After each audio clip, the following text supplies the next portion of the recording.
Government ministers rallied to support the Prime Minister's top advisor, but opposition parties say Dominic Cummings still has questions to answer. I don't regret what I did. As I said, I think reasonable people may well disagree. I think that what I did was actually reasonable in these circumstances. I can't give any unconditional backing to anybody, but I do not believe that anybody in Number 10 has done anything to undermine our messaging. Shops in England will be able to open from the middle of next month. Sean has the details this morning. Yes, non-essential retailers will have until June the 15th to make their shops COVID secure, while car showrooms and outdoor markets will be able to open from next Monday. Good morning. As the latest round of coronavirus testing in the Premier League continues, the Bournemouth goalkeeper Aaron Ramsdale confirms that he is the player who's tested positive. The scientists leading the UK's largest coronavirus tracking project says that people will have probably died prematurely as a result of attending two major sporting events that took place in March.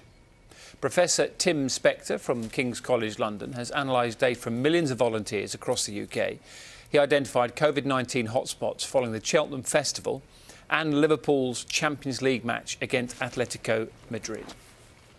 A man and a teenage girl died in separate incidents along the Cornish coastline on Bank Holiday Monday. The girl had become trapped beneath a capsized boat while a man was pulled out of the sea. Despite warnings not to go into the water, volunteer and off-duty lifeguards rescued dozens of people in a spate of incidents yesterday.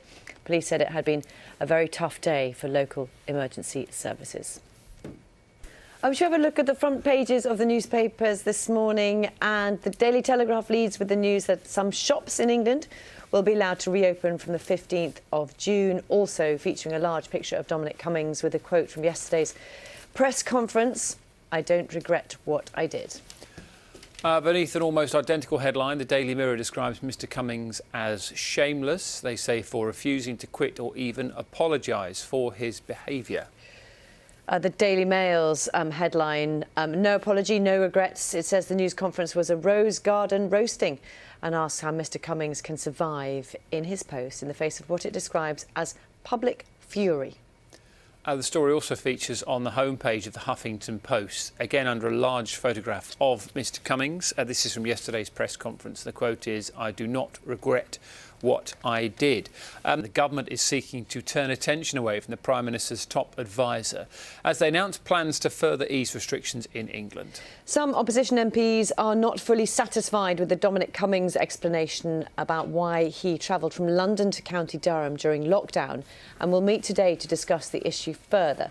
Boris Johnson said he understood the confusion and anger caused by the row, but is standing by Mr Cummings. All non-essential retailers in England will be able to reopen from the 15th of June. Retailers will have to adhere to new guidelines around social distancing and hygiene standards in order to protect shoppers and staff. Outdoor markets and car showrooms in England will also be able to reopen. That's from the 1st of June. The NHS Blood and Transplant Service is appealing for more of those who've recovered from Covid-19 in England to donate their blood as part of a clinical trial of plasma therapy treatment. Antibodies in blood plasma could help treat others who are badly affected by the virus. More than 2,000 people have so far donated, but researchers are particularly keen for middle-aged men to come forward.